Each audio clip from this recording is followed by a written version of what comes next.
Welcome to Peace, Love, Liberty Radio, online at fppradio.com. So you might notice that I don't sound up to par. I've got a bit of a nasal congestion thing going on. That seems to happen to me a couple times every year. Also got a bit of an itchy throat, but I think that seems to have subdued from earlier this morning. You know, I've got some interesting news that I want to get into, but before I get into the news, I've got some court updates. I don't remember if I mentioned what had happened at my court hearing last week. I had a court hearing last Friday where I had asked the court to allow me to do community service instead of paying the roughly $163 that they said that I owed. They said that I owed that money because I had been found guilty of being a resident of the state of New Hampshire without fulfilling the obligations of residency, and I was also found guilty of operating a vehicle with expired registration. They say unregistered vehicle, but it had been registered in Texas. That registration had just expired. So basically, they got me for driving with expired registration, and they claim that I'm a resident of New Hampshire, even though there's one of the statutes in New Hampshire that says that you're not a resident if you claim residency in another place for any reason. And, well, quite frankly, I don't want to be a resident of anywhere, really, let alone New Hampshire. And there are several legal reasons for that. First and foremost is that I've got this driver's license from the state of Arizona that expires when I'm 65, and I really don't want to give that up. Secondly, even if for some reason I did want to give that up and get a driver's license here in New Hampshire, I am legally prohibited from doing so, partly because I don't have the paperwork that they require to prove that I'm a resident, and also because I've got a warrant in South Carolina. Now, it's not a warrant for anything violent. Like, I never hurt anybody. They're not claiming that I hurt anybody. But what they are claiming in South Carolina, and it's actually a funny story how I wound up getting the warrant in South Carolina. But what they're claiming is that I was driving like 40 and a 25, that I had run a stop sign, and that I was not wearing my seatbelt at like 1:30 in the morning. And while I admit that I was not wearing my seatbelt, I denied that I was speeding and denied that I did not stop at a stop sign. And when I got pulled over, the police officer had given me, verbally, told me that the court date was going to be in May of 2010, when in fact he wrote on the ticket April. Well, it was in the month of April that I got the ticket. They generally don't give you a court date the same month. And I had planned a vacation and took said vacation. And when I got back, for some reason, I decided to look at the ticket. And I looked at the ticket and oh, wow, the court happened while I was on vacation. That's not good. And by that point, I was not able to, because I had missed the court date, was not able to go request a jury trial, which you're allowed to do in South Carolina for any offense. I took a seatbelt ticket to a jury trial. Jury found me guilty in 5 minutes, even after the police officer said that he did not have any physical evidence, but they still found me guilty. So because I missed the court date for this supposedly speeding, supposedly running a stop sign, and not wearing a seatbelt ticket, there is a warrant in South Carolina that I'm sure at some point I'll deal with somehow. But because of that warrant, I can't get any new driver's license without first giving South Carolina a bunch of money that I don't want to give them. So that also prohibits me from getting a New Hampshire driver's license.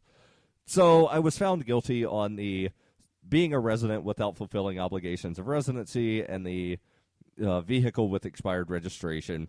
Had requested that the court allow me to do community service instead of paying the approximately $163 in fines. And the judge denied that. He said, I believe that you can pay, you just don't want to.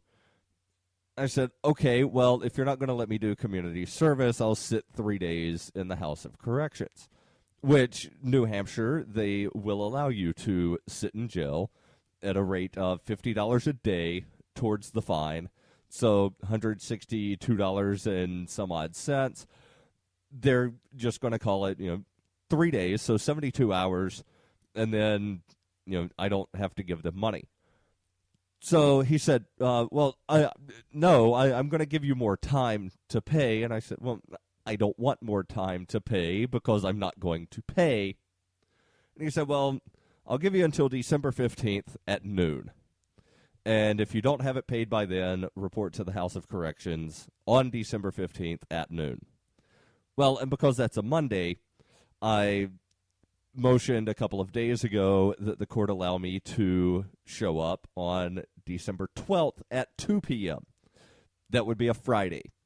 That would also, and this is very beneficial, if they allow me to go in on the Friday, because then basically I would sit the rest of Friday, all day Saturday, all day Sunday, and like half of Monday. So it would allow me to still get a podcast out on the 12th, and I could get a podcast out on the 15th, though that podcast might be a little later than what I normally like to have the podcast out. So hopefully they'll let me go in on the 12th. They've not ruled on that yet, but I will, in a few weeks, have become an inmate for the first time ever. Not the first time I've ever been in jail, because I used to work as a corrections officer, though being a corrections officer is a lot like being an inmate. The only difference is you get to sleep in your own bed at night or in the middle of the day, depending on which shift you work. And because, I was the new guy, they would give us these weird rotating shifts to where there were times within a matter of 3 days I had worked all 3 shifts. So there were times when I would work a first shift, which would be go in 6 in the morning, get off at 2 in the afternoon, go in the next day, or actually later that day at 10 o'clock at night, because that officially was the beginning of the following day's shift. Go in 10 o'clock at night, get off 6 in the morning, and then a day and a half later, I was doing an afternoon 2 to 10 shift. So it totally messed with my sleep schedule, and I didn't know what regular sleep was during the 9 months that I worked as a corrections officer. I hated every day of it. There's also news. Derek J. from Peace News Now had a court hearing on Wednesday. I was live tweeting. Video of that is up, where Derek was denied his concealed carry permit. Prosecutor said he shouldn't be allowed to conceal carry, but open carry, that's perfectly fine. Stay tuned. There's more when we come back on Peace, Love, Liberty Radio. For over 35 years, Roberts & Roberts has been a trusted source for buying and selling your investment-grade precious metals. They also take Bitcoin for precious metal purchases and permanently removed the minimum purchase order for all orders paid in the digital currency. Call Roberts & Roberts today for knowledgeable advice on investing and a forward-thinking approach to new technologies. 850-478-5270 or online at rrbi.co. Bitcoin Not Bombs is a launching pad for nonprofits and social entrepreneurs into the financial freedom of the Bitcoin economy. Bitcoin Not Bombs offers premium publicity campaigns designed to facilitate an organization's adoption of Bitcoin as a payment system. Bitcoin Not Bombs is fully committed to being the hub of the nonprofit sector of the Bitcoin economy, maximizing the potential cross-promotion of all our clients and commercial partners. You can support FPP Radio by shopping online. Whether you're looking for t-shirts, precious metals, bitcoins, or books, you'll find that and more at shop.fppradio.com. Every purchase you make from one of my affiliates at shop.fppradio.com helps fund FPP Radio. That's shop.fppradio.com. Join Darryl W. Perry on Peace, Love, Liberty Radio, fppradio.com.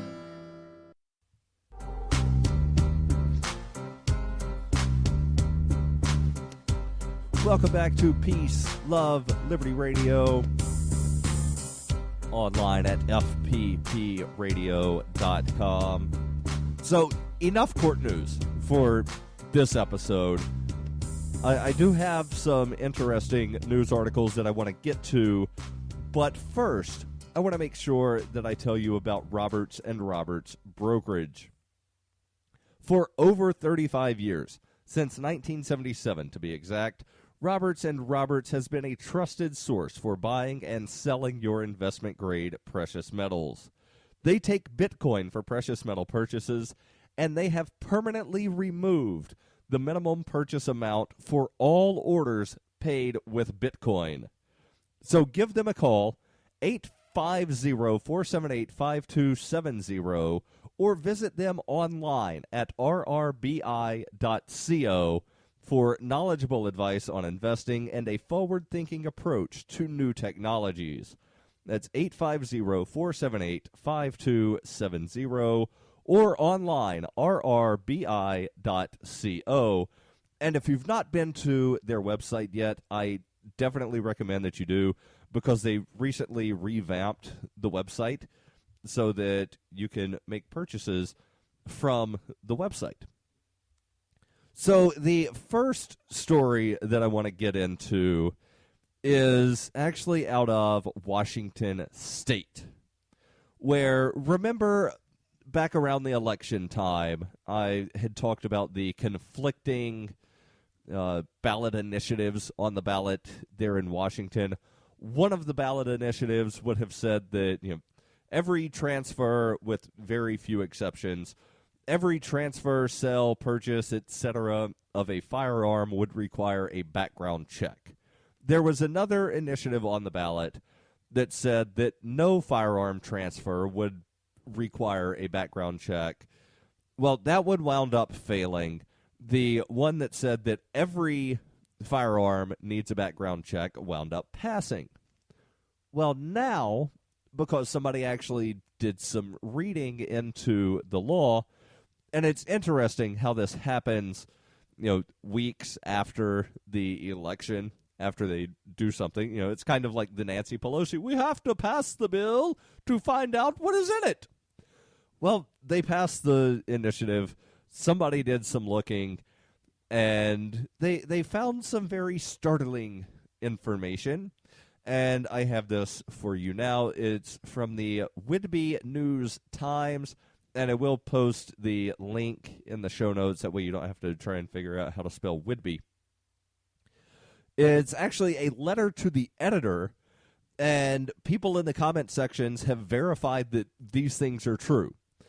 So the author of this letter writes, will Home Depot, Walmart, Lowe's, Cabela's, and countless other sporting goods and hardware stores, as well as construction companies in Washington and even the State Department of Transportation, comply with Initiative 594 when it becomes law? And will this state's prosecuting attorneys prosecute those who don't? The definition of firearm contained in state law and in Initiative 594 reads, a weapon or device from which a projectile or projectiles may be fired by an explosive such as gunpowder. Notice, he writes, how the words or device in the initiative. Walmart and many sporting goods stores sell 12-gauge flare guns used for signaling straight off the shelves. These flare guns have previously been determined to be firearms by the WSP, which I believe is Washington State Police. The WSP Crime Lab in Tacoma determined that flare guns are firearms because they fire a projectile by explosive. Initiative 594 requires background checks for these sales, loans, and transfers. Home Depot, Lowe's, and other hardware stores all sell ramset nail guns, which use a gunpowder charge to fire nails, usually into concrete or steel. These nail guns have actually been used in the past to murder people. Initiative 594 requires background checks on these sales, loans, and transfers. When the Washington Department of Transportation sends out their artillery gun with a road crew for avalanche control, there is no exemption in Initiative 594 for that temporary transfer. Initiative 594 requires a background check for it. I-594 also requires that the gun be delivered to the federal firearms license for transfer. So which FFL will the Department of Transportation tow their artillery gun to for transfer to the road crew? Now, there's more in here that I definitely want to get into. But before I do, I just want to, mention how absurd some of these things are. A nail gun will require a background check. And because it requires a background check, and because it must then wind up being transferred through a federal firearms licensee, Home Depot will not be able to actually sell that nail gun. And I don't know if Home Depot sells the road flares or not, but if they do, they won't be able to sell those directly either unless they wind up getting an FFL. Now, I don't know if Walmart is necessarily considered an FFL. I know they sell, pellet guns, but I don't think those are, fall under the jurisdiction of what you need for an FFL. Cabela's might possibly have an FFL. Cabela's, for those not familiar with it, it's a hunting and fishing store, sort of like Bass Pro Shop, but slightly bigger and not in any way connected with Bass, which is the the organization that oversees the professional fishing. But Cabela's, I know they do sell some firearms there, so they might actually have the FFL, which means that they could continue selling the road flares. And, if they wanted to stock the nail guns, they could do that. But they would then require a background check for every transfer or sell. So let's go back to the example here of the Department of Transportation that hands their employees the gun to set off charges for avalanche control. Well, there's no exception in the initiative for that temporary transfer, which means that there's also no way to say, well, we did a background check once, so therefore it's okay. No, this requires for every transfer. So therefore, everybody that works for the Department of Transportation, every time they go out with a road flare or with one of these guns to set off the discharge for avalanche control, they have to have a background check every time. And that's not exactly a quick process. It could take, an hour or more to complete a background check. There's a little bit more on this, as well as I want to talk about Rand Paul and the declaration of war that he is proposing against the Islamic State. We'll have that when we come back on Peace, Love, Liberty Radio.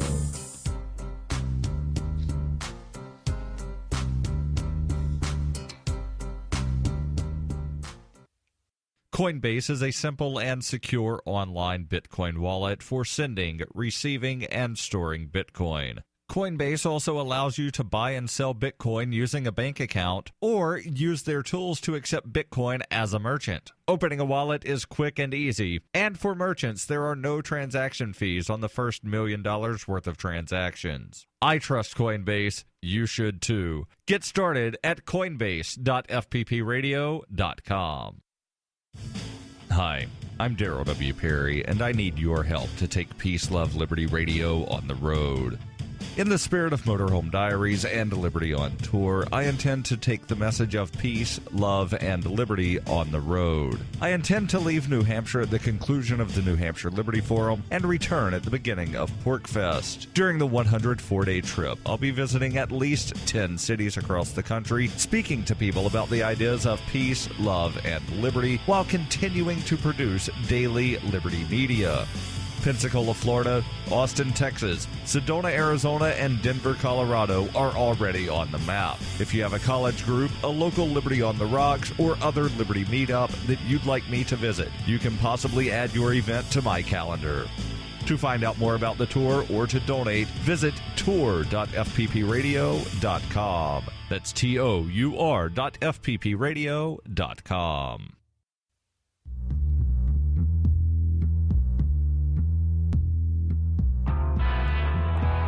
Welcome back to Peace, Love, Liberty Radio, online at fppradio.com. So I'll finish with the story out of Washington in just a moment. But first, I want to remind you that today is Black Friday, which means it's also Bitcoin Black Friday, and Monday is Cyber Monday. So from now through Cyber Monday, meaning that you have the rest of Friday, all day Saturday, all day Sunday, all day Monday, you can get an additional 15% off, meaning a total of 20% off anything you order from the Bitcoin shop at shop.fppradio.com. That, of course, takes you to the shopping page where you can follow the various links that I have, or if you want to go directly to the Bitcoin shop, it's btcshop.fppradio.com. Again, all of the books through Cyber Monday, an additional 15% off. Everything already in the Bitcoin store is 5% off. Through Monday, you get a total of 20% off your orders. Again, btcshop.fppradio.com. And, of course, you can only use Bitcoin. So the article here, actually it's a letter to the editor out of the Whitby News Times, says if a construction company has any of these powder-actuated nail-driving devices on their shelves for their employees to take to their job site, Initiative 594 requires a background check for that temporary transfer. And if one of the employees at the job site gives that powder-actuated nail gun to another employee to use, again, a background check is required. Even most of the little plastic champagne bottle poppers that shoot the confetti when the string is pulled are devices that fire a projectile with an explosive charge. There is a tiny amount of gunpowder in most of them. Will retail party stores comply with the required background checks, and will they be prosecuted if they don't? The question is, are the same people who supported this initiative now going to insist that it be enforced and violations prosecuted? We're going to have retailers like Home Depot selling semi-automatic firearms, as defined by current state law and Initiative 594, to the public right off the shelves with no background checks, in direct violation of Initiative 594. The second sale or transfer becomes a felony. Are we then just going to allow these felonies to occur every day? So that, again, letter to the editor, I will go ahead and give credit. It's John Havercroft who wrote that letter, and he brings up some good points.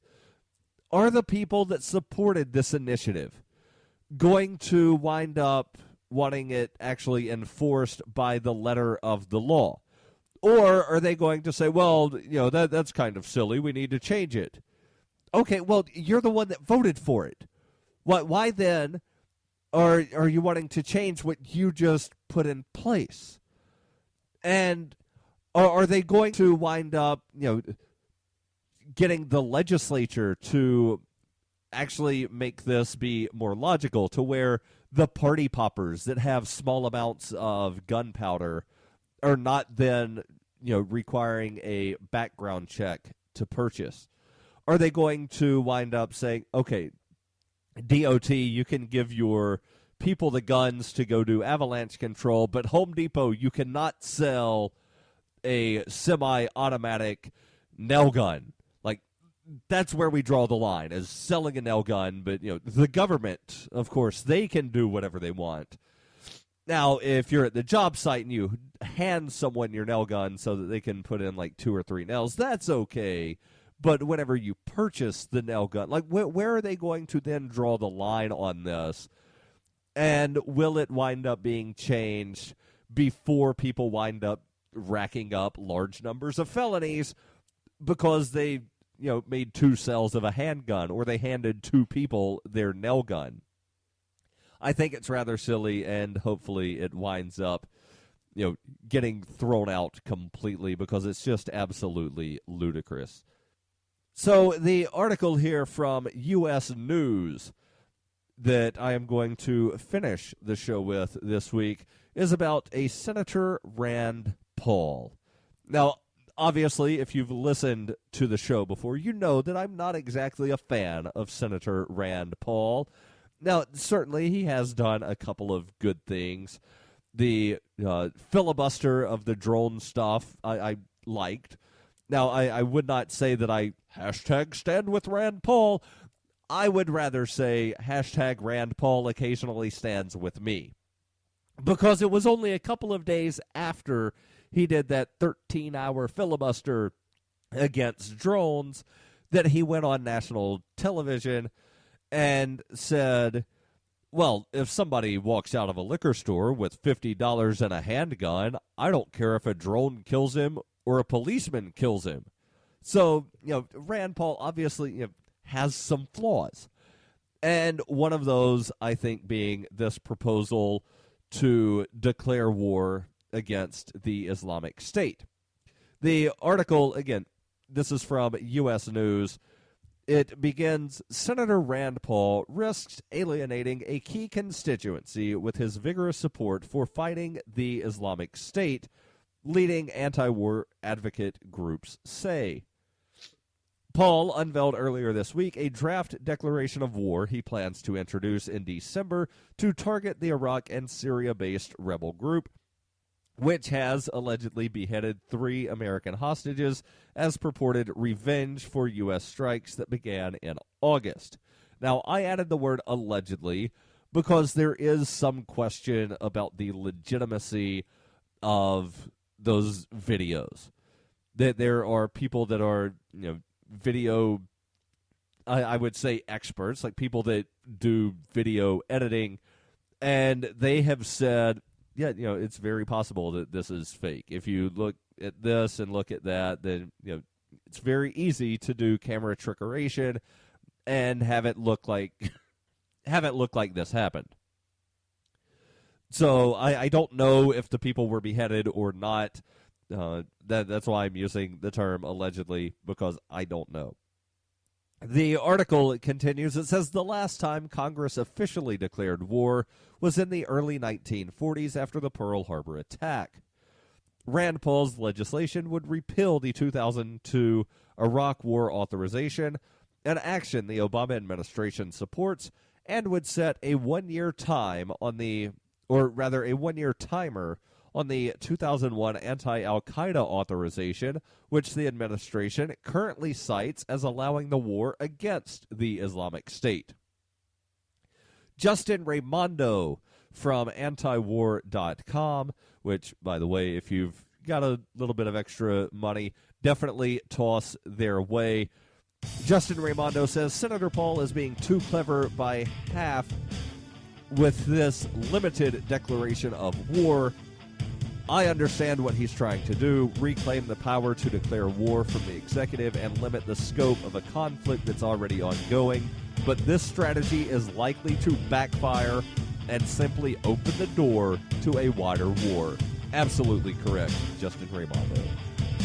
More online, Peace, Love, Liberty Radio.